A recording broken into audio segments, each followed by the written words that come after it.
बताता हूँ, emergency fund की जरूरत इसलिए होती है कि आप ऐसी स्थिति में अचानक आ जाए जहां पे या तो आपके पास जॉब नहीं है, आप जॉब नहीं करना चाहते हैं, या फिर अचानक से कोई मेडिकल कंडीशंस आ गए, मेडिकल इमरजेंसीज आ गई, तो वहां पे आपके द्वारा जमा किए गए दूसरे मद की राशि को खर्च नहीं करना पड़े। चाहे आप 10,000 रुपए महीने कमाते हो, आप 20,000 रुपए कमाते हो, 50,000 कमाते हो, 1 लाख कमाते हो, या लाखों रुपए महीने का कमाते हो, इंपॉर्टेंट ये है कि आप इन्वेस्टमेंट कितनी जल्दी शुरू करते हैं। क्योंकि आप न्यू इन्वेस्टर हैं, इससे पहले कभी इन्वेस्टमेंट नहीं किया है या रिसेंटली शुरू किया है, थोड़ा बहुत इन्वेस्ट कर रखा है, तो सबसे पहले इमरजेंसी फंड से शुरू कीजिए। जैसे आप फ्यूचर के लिए पैसे बनाना चाहते हैं, आराम की जिंदगी जीना चाहते हैं, फ्यूचर में आपको पैसों की कमी नहीं हो, इसके लिए आप इन्वेस्टमेंट करते हैं।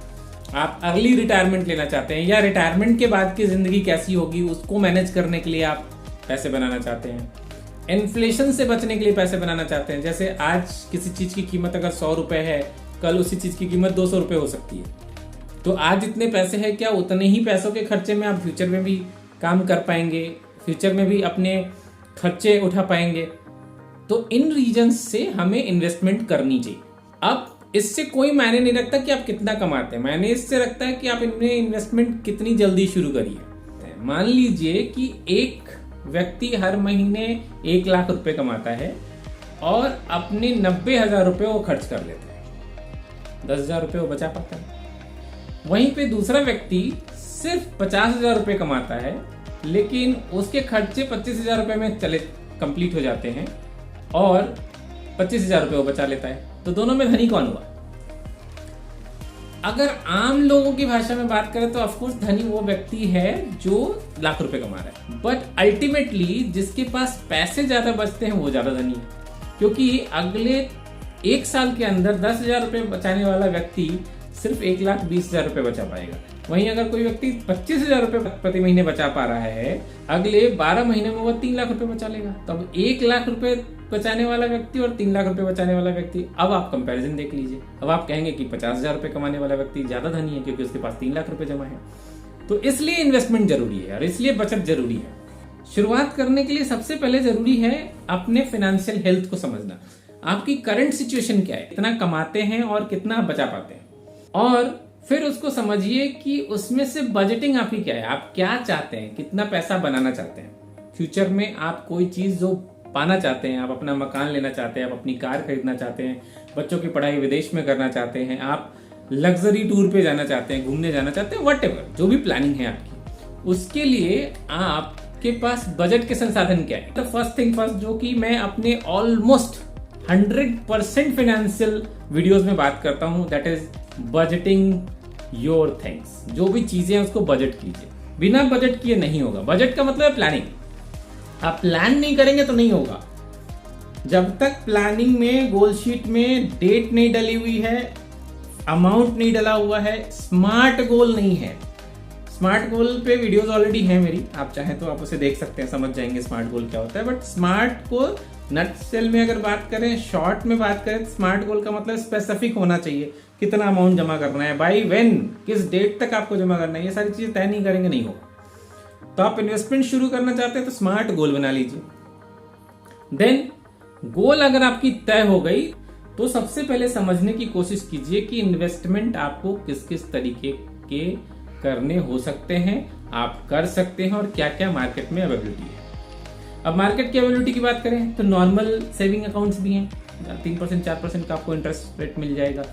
रेकरिंग डिपॉजिट्स अवेलेबल है, फिक्स डिपॉजिट्स अवेलेबल है। कुछ लोग हाई रिस्क वाले जगह पे भी इन्वेस्ट करते हैं, जैसे स्टॉक मार्केट में हो गया। आप म्यूचुअल फंड्स में भी इन्वेस्ट कर सकते हैं, आप रियल स्टेट में इन्वेस्ट कर सकते हैं। तो इसमें रिस्क भी है बट पैसे बढ़ने की संभावनाएं ज्यादा हैं, ज्यादा रेट ऑफ इंटरेस्ट पे रिटर्न मिल जाता है और यूजुअली लॉन्ग टर्म में अच्छा पैसा मिल जाता है। आपके चॉइस का इन्वेस्टमेंट क्या है, आप कमेंट बॉक्स में लिख के बताइए, मैं उसको विस्तार से पढ़ूंगा, समझूंगा, अकॉर्डिंगली आपके लिए वीडियो लेके आऊंगा।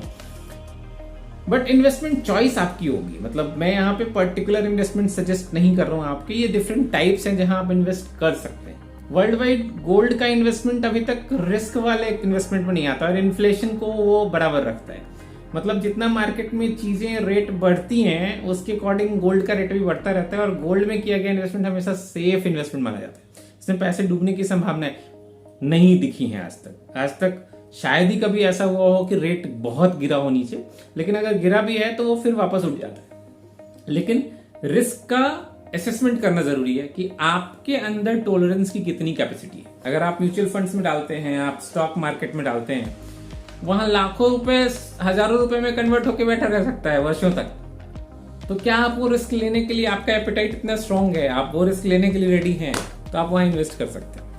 सी, म्यूचुअल फंड्स का मतलब क्या है, वो स्टॉक मार्केट में ही बेसिकली इन्वेस्ट होता है, बट उसके लिए फंड्स बनाए गए हैं। फंडिंग मैनेजर्स होते हैं, जो म्यूचुअल फंड्स प्रोवाइडर्स हैं, उनके फंडिंग मैनेजर्स होते हैं, वो देखते रहते हैं मार्केट कहाँ उथल पुथल हो रही है, कहाँ उतार चढ़ाव हो रहा है, अकॉर्डिंगली वो पैसे लगाते हैं। और स्टॉक क्या है, आप किसी कंपनी के शेयर खरीदते हैं, स्टॉक्स में इन्वेस्ट करते हैं। व्हाट डज मीन, आप उस कंपनी के साथ जुड़ जाते हैं। कोई कंपनी, कोई ऑर्गेनाइजेशन जितना ग्रो करेगी, आपका पैसा भी उतना ही ग्रो करेगा उसके साथ। अब राइट इन्वेस्टमेंट प्लान कैसे सिलेक्ट करेंगे, आपको रिव्यूज करने पड़ेंगे। मान लीजिए कि आप, एक छोटी सा एग्जांपल लेते हैं, मान लीजिए कि आप रेकरिंग डिपॉजिट में जमा करना चाहते हैं। रेकरिंग डिपॉजिट मतलब आरती जमा, हर महीने हर हफ्ते अलग अलग बैंक के अलग अलग रूल से आप जमा करते हैं, एक पर्टिकुलर टाइम के बाद उस पर एक पर्टिकुलर रेट ऑफ इंटरेस्ट से आपको रिटर्न मिलता है।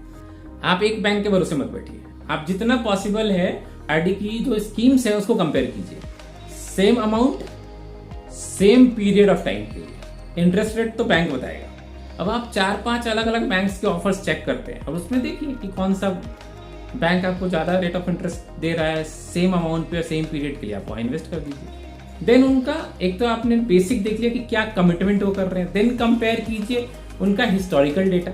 हिस्टोरिकल डेटा का मतलब है कि हिस्ट्री में इस बैंक ने कितना प्रॉफिट दिया है अपने कस्टमर्स को। कंपेयर कर सकते हैं पिछले 3 साल में, 5 साल में, 7 साल में, 10 साल में। आप कंपेयर कर सकते हैं कि वो जो कमिटमेंट कर रहे हैं उसके अकॉर्डिंग वो सेटलमेंट भी करते हैं कि नहीं करते हैं। आप मांग लीजिए कुछ डेटा उनसे कि ठीक है, आप रिसेंटली जो आपने सेटल करे हैं, ऐसे कुछ एग्जांपल्स मुझे बताइए जिनका सेटल करा हो, जिनका कंप्लीट करा हो इन्वेस्टमेंट और उनको रिटर्न मिला हो, तो आपको कुछ एग्जांपल्स बताएंगे। अब आपने जब डिसाइड कर लिया तो आगे बढ़ते हैं। First start with the emergency fund. Emergency fund से शुरू कीजिए, क्योंकि आप न्यू इन्वेस्टर हैं, इससे पहले कभी इन्वेस्टमेंट नहीं किया है या रिसेंटली शुरू किया, थोड़ा बहुत इन्वेस्ट कर रखा है, तो सबसे पहले इमरजेंसी फंड से शुरू कीजिए। बता देता हूं, इमरजेंसी फंड की जरूरत इसलिए होती है कि आप ऐसी स्थिति में अचानक आ जाए जहां पे या तो आपके पास जॉब नहीं है, आप जॉब नहीं करना चाहते हैं, या फिर अचानक से कोई मेडिकल कंडीशन आ गए, मेडिकल इमरजेंसी आ गई, तो वहां पे आपके द्वारा जमा किए गए दूसरे मद की राशि को खर्च नहीं करना पड़े। इसके लिए आपके पास इमरजेंसी फंड होना चाहिए और वहीं से वो खर्च होना चाहिए। और इमरजेंसी फंड कितना होना चाहिए, वैसे एक्सपर्ट की अलग अलग राय है, लेकिन बोला जाता है कि कम से कम 6 महीने तक का आपके पास इमरजेंसी फंड होना चाहिए। 6 महीने तक का मतलब है 1 महीने में आपका जितना मासिक खर्च होता है। मान लीजिए आपकी मासिक खर्च 50,000 रुपए है, तो 6 महीने में 3 लाख रुपए आपके खर्च होंगे, तो कम से कम 3 लाख रुपए आपके इमरजेंसी फंड में जमा होने चाहिए।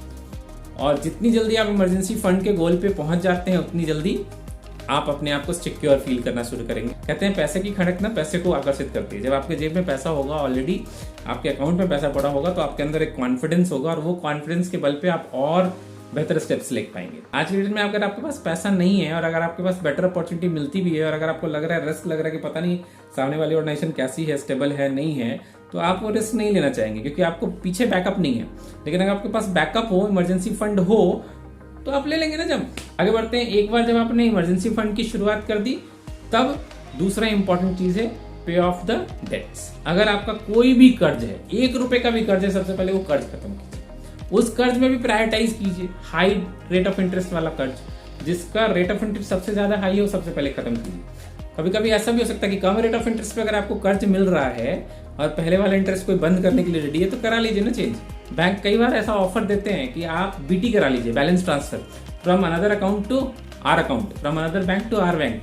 हालांकि इसमें प्री क्लोजर के चार्जेस लगते हैं, लेकिन उसके बावजूद आप चेक करेंगे प्री क्लोजर कितना लगेगा, 3% 4%। लेकिन अगर आपका rate of interest long term में अगर ईयरली पे 3-4% का डिफरेंस आ जाता है, तो in long term that will be a benefit of 50%। मान लीजिए प्री क्लोजर के लिए आपको 50,000 रुपए जमा करना पड़ रहे हैं, लेकिन लॉन्ग टर्म में 5 साल में आप इंटरेस्ट पे बचा ले रहे हैं 1 लाख रुपया, तो फायदे में तो ये रहे ना, जो लो रेट ऑफ इंटरेस्ट पे आपको लोन मिल रहा है, तो आप उसको कन्वर्ट करा लीजिए। आगे बढ़ते हैं, तो आपने रिस्क कवरेज चेक कर लिया, आपने चेक कर ली कि कहाँ इन्वेस्टमेंट करना है, आपने कंपैरिजन चेक कर ली मार्केट की, आपने ये भी तय कर लिया सबसे पहले शुरू करेंगे इमरजेंसी फंड से, नेक्स्ट है हाई रेट ऑफ इंटरेस्ट वाले डेट को क्लियर करेंगे। ये सारी चीजें जब क्लियर कर लेंगे, तो अब तय कीजिए अपने पैसे को डाइवर्सिफाई करने का। डाइवर्सिफाई करने का मतलब क्या होता है? एक जगह इन्वेस्टमेंट नहीं होनी चाहिए। मान लीजिए कि आपने आरडी में डाला हुआ है, तो आरडी में क्या होगा, 6-7% का आपको मिलेगा इंटरेस्ट रेट। इससे तो बहुत ज्यादा पैसा नहीं होगा, हाँ इन्फ्लेशन आपका बचा रहेगा। जो इन्फ्लेशन मार्केट में जो चीजों के रेट बढ़ रहे हैं उसके हिसाब से आपके पैसे का भी रेट बढ़ता रहेगा, बस उतना ही मैच होगा। आप वेल्दी नहीं बनेंगे, आप धनी नहीं बनेंगे, बहुत पैसा जमा नहीं कर पाएंगे। तो डाइवर्सिफाई कीजिए, थोड़ा आरडी में डालिए, थोड़ा गोल्ड में डालिए, थोड़ा परसेंटेज फिक्स डिपॉजिट में डालिए, थोड़े परसेंटेज आप गवर्नमेंट सिक्योरिटीज खरीद के रख सकते हैं, उसमें डाल सकते हैं, थोड़ा आप स्टॉक एंड म्यूचुअल फंड में भी डालिए। हालांकि डिस्क्लेमर है ऑलरेडी, जब भी आप लेने जाते हैं स्टॉक्स में या म्यूचुअल फंड्स में पैसे डालने जाते हैं तो एक डिस्क्लेमर आता है कि ये रिस्क फैक्टर है, यहाँ पे पैसा आपका जा भी सकता है। तो आप अपनी इसको ध्यानपूर्वक पढ़ लें सारे दस्तावेजों को, तभी आप इन्वेस्टमेंट करें। ऐसा इसलिए क्योंकि अगर आप शॉर्ट टर्म में वहां पैसा कमाना चाहते हैं तो यूजुअली वो शॉर्ट टर्म वाले के लिए है नहीं, वहां पे लॉन्ग टर्म में लोग पैसा कमाते हैं और अच्छा पैसा कमाते हैं। ये चॉइस आपकी है, आप किस फील्ड में इन्वेस्ट करना चाहते हैं। आप टेक्नोलॉजी के फील्ड में इन्वेस्ट करना चाहते हैं, आप रियल स्टेट में इन्वेस्ट करना चाहते हैं, आप बैंकिंग एंड फाइनेंस में इन्वेस्ट करना चाहते हैं, आप एनवायरमेंट्स में इन्वेस्ट करना चाहते हैं। डिपेंड करता है कि आप पैसा किस फील्ड में इन्वेस्ट करना चाहते हैं और उसके अकॉर्डिंग म्यूचुअल फंड भी अवेलेबल है और उसके अकॉर्डिंग स्टॉक मार्केट भी स्टॉक्स भी अवेलेबल है। तो ये आपको तय करना है कि कहाँ पे पैसा डालना है। तो अगर आपको स्पेसिफिक चाहिए कि मैं कहाँ पैसा डालूं, आपके दिमाग में क्या क्वेश्चन आ रहा है, वो क्वेश्चन लिख के बताइए कमेंट बॉक्स में, मैं उस पर ऑफकोर्स वीडियो दूंगा आपको। आप अगर बिगनर हैं, आपके लिए ये वीडियोज में लेके आ रहा हूं। अगर आप एक्सपर्ट एडवाइस लेना चाहते हैं और इन डेप्थ नॉलेज लेना चाहते हैं, आप क्वेश्चन में लिखिए, मैं आपके लिए वो वीडियो भी लेके आऊंगा। मेरे वीडियो को आप लगातार देख रहे हैं और प्यार दे रहे हैं, इसका बहुत बहुत आपको शुक्रिया। मेरी दुआएं हैं आपके लिए, मेरी शुभकामनाएं हैं आपके लिए कि आप ऐसे ही मेरे वीडियोस देखते रहिए, खूब धनी बनते रहिए, खूब संपत्ति कमाइए, समृद्ध बनिए, इतना पैसा मिले आपको कि आप दुनिया के रईसों में गिने जाएं। यही शुभकामनाएं हैं और इन्हीं शुभकामनाओं के साथ आज लेता हूं विदा। फिर मिलूंगा ऐसे ही किसी वीडियो में, तब तक के लिए आपको नमस्कार, जय हिंद, वंदे मातरम।